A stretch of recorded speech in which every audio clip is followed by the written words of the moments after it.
owned a slaughterhouse and meatpacking plant. Warren had two young children, Sarah, age 8, and Nelson, age 6. One day in October, the children were visiting their father at his workplace. Their nanny, Miss Stiles, had brought them for a quick visit and left them in their father's office to wait while she went to speak with him. Miss Stiles briefly left the children alone, but upon her return, she was dismayed to discover that the office was empty and the children were missing. After an unsuccessful attempt to locate them, she notified their father, Mr. James, who promptly halted production and requested the assistance of his staff in the search. All employees scoured the factory premises, inspecting hidden locations and shifting equipment, but to no avail in regards to finding Sarah and Nelson. Mr. James was very upset. He called the police about the missing children. Shortly after, a police car arrived, and two officers searched the area carefully.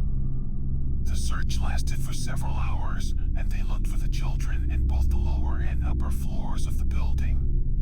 It appeared as if they had disappeared without a trace. Their parents were absolutely devastated. Unfortunately, they couldn't find any trace of Sarah and Nelson.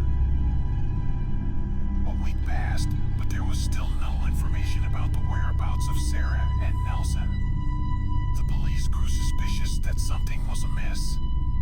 A team of officers equipped with specialized gear was dispatched to the meat factory. They scrutinized the meat processing machinery thoroughly, and their thoroughness eventually paid off. They discovered evidence of human remains stuck in the sharp blades of the meat mincer.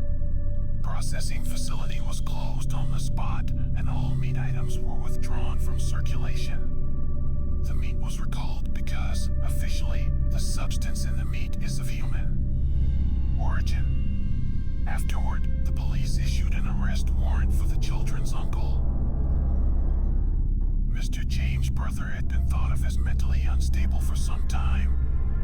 At the meatpacking plant, he was responsible for putting meat into a meat grinder. Unfortunately, the police determined that the crazed uncle had killed his niece and nephew. When Mr. James received this devastating news, he wept in sorrow. The police told the father that his brother had put the bodies of the children into a meat grinder. Sarah and Nelson were declared dead a few days later, though their bodies were not found. The meat factory had to be shut down as no one wanted to buy its products after the bad news. Shortly after, the body of Mr. James was discovered in one of the factory's cold rooms. He had hung himself. Overcome with sorrow, he had taken his own life. Following his passing, the meat processing facility was sold and changed ownership several times. A decade later, the new proprietor started reporting peculiar happenings at the factory to the authorities. Workers claimed that a little girl and a boy were frequently seen running around the premises. Things became more severe when panicked employees reported witnessing a man throwing two children into a mincer. As the workers hurried to intervene, he appeared to disappear out of nowhere. Eventually, the workers grew tired of the situation and left, asserting that the meat processing factory was cursed. Shortly after, the mill structure was deserted and left to decay. Eventually, the workers grew tired of the situation and left, asserting that the meat processing factory was cursed. Eventually, the workers grew tired of the situation and left, asserting that the meat processing factory was cursed. Nevertheless, the narrative did not conclude. In 1984, precisely 20 years following the children's disappearance, a security officer patrolling the meat processing factory discovered the corpse of a man who had hanged himself in one of the cells. The man, who was identified as Warren James, the uncle of the lost children, was taken to the morgue.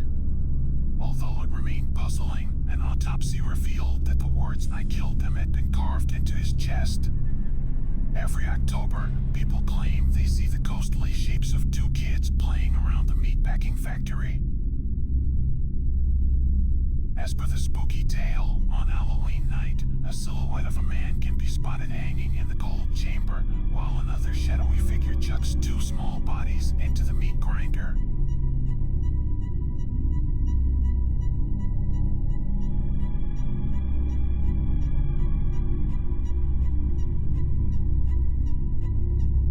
Thank you for watching this story.